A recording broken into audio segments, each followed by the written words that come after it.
Today's plays, talking about what to expect for the rest of the week here. See what the charts tell us and what we should anticipate. All right, let's go ahead and get started. Good afternoon. This is Ifan from the Strategic Day Trader, and this is your market wrap for January 11th, 2021. Q's down 1.45 there, and the SPY down 0.67. Q's were gapping down almost 1% this morning. Okay, we did come into today bullish, expecting sell-offs to be buying opportunities. We did get a little bit of a rally at the open. If you were trading with me at the open, then you know that we didn't really have much of a bias here at the open. We were going to wait and see because while the larger time frames are all bullish, daily, weekly, monthly, and even the hourly, we were gapping down, but into some support. And if we broke that, there was some room lower here. And even if we came in lower, still could maintain this uptrend. Okay, so it looks like we just about came in, checked the 20 May, and then got that bounce, and now closing here more towards the bottom. Going into tomorrow, still going to be bullish on the market, short term and long term. We could come in further and still be bullish. Support, next area of support looks to be around this 312 area. And then if we bounce from there and are not able to make it back up to the highs, if we put in a lower high and then roll back down and come and retest the lows, we'll get a new line in the sand. As you know, since the beginning of the year, not just because it was the first day of the year, but just because we had a noteworthy sell-off to start off the on that Monday and created a nice pivot. That was our pivot. As long as we held that, we were bullish on the market. We were bullish all through this rally here.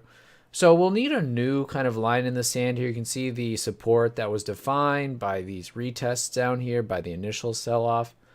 So, you know, we're a couple setups away from getting a new kind of reference point to use. So we're going to be bullish going into tomorrow. Okay, on the Qs. Same goes for the SPY. Not much of a different picture here. We could get underneath today's low and still have some support. Still could maintain an hourly uptrend here. So until we get a new reference point and we come back to retest it, we won't have a downtrend on the hourly. And that's ultimately what we're looking for, right? Daily here, weekly, monthly are still all in uptrends. So it's hard to be bearish on the market here. Okay. All right, let's go over today's plays here. I'll start off the day with the TNXP. Was looking for a base breakout here on the 5-minute. Okay. This is one that was looking for some follow through here. Put the stop here underneath this bar. As you know, this is a 5-minute, initially a 5-minute 1, 2, 3, but a base long enough to just become a base breakout here. This eventually failed. Took this out right here, the $1 mark there. Okay, took that out and then was watching it for a re-entry to see if we got another kind of decent enough pattern here up into the highs. And I thought, darn, I probably am gonna just watch it go without me as it was making new highs. Didn't get a new entry in it. Wanted to see like a base at the highs, or if this took out the highs, gave us a pullback. So kind of was waiting to see, are we going to get another setup? And then news came out that they were doing a secondary. So then there goes that idea. So, you know, on the TNXP, you know, it's fine. I don't really have a problem with this play not working for a bit there. I thought it might have gotten shaken out, but it looks like, you know, stuff like this, you know, can happen. So it was good. I didn't try to chase it. Didn't try to force my way into it. And stuff like this can happen at any time. So this is one of the reasons that I prefer to use a hard stop. Now, stuff like this doesn't happen very often, like this dramatic of a reversal, but they can, right? And what you don't want to do is, you know, you're saying, well, I'll think about what I want to use as the stop when the time comes, and then maybe, you know, in 5 minutes or less, the play's already at the stop and maybe well beyond it, right? So that was the first play. That one didn't work. And then the next play, the ALRN, was actually from a room member. I was getting ready to give it to the room, the ALRN, and somebody had already given the numbers, which is great. There's a few people in the room who yeah, got the chops, could be moderators of their own room, and they do a great job contributing to the ideas here. So we had a nice kind of base right in here.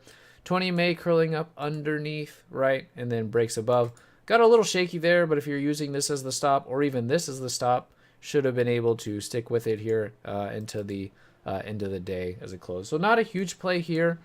This ALRN, enough to erase the TNXP play that didn't work. But not too bad either. And here's the gaps on these. The TNXP, okay, got some room there to the left, and then the TNXP was above this red bar at the time that we gave it a shot, okay. So into some more resistance there to the left, but not too much, and did like kind of the way the day was looking. Now, obviously, after the news, this, what was a wide range green bar, got completely negated, and going to close with this big topping tail, okay. Overall, my thoughts on the morning, I guess in the afternoon. Afternoon was very slow. Morning was very tricky. Okay, morning was very whippy. Like even this ALRN, which eventually worked on a 5-minute base breakout. In the first thing in the morning, had a pretty okay looking 1-minute base breakout here that broke out and immediately failed. So yeah, that was something that I went over with the room. Morning's been pretty sloppy. So I'm going to let the first 1-minute plays go.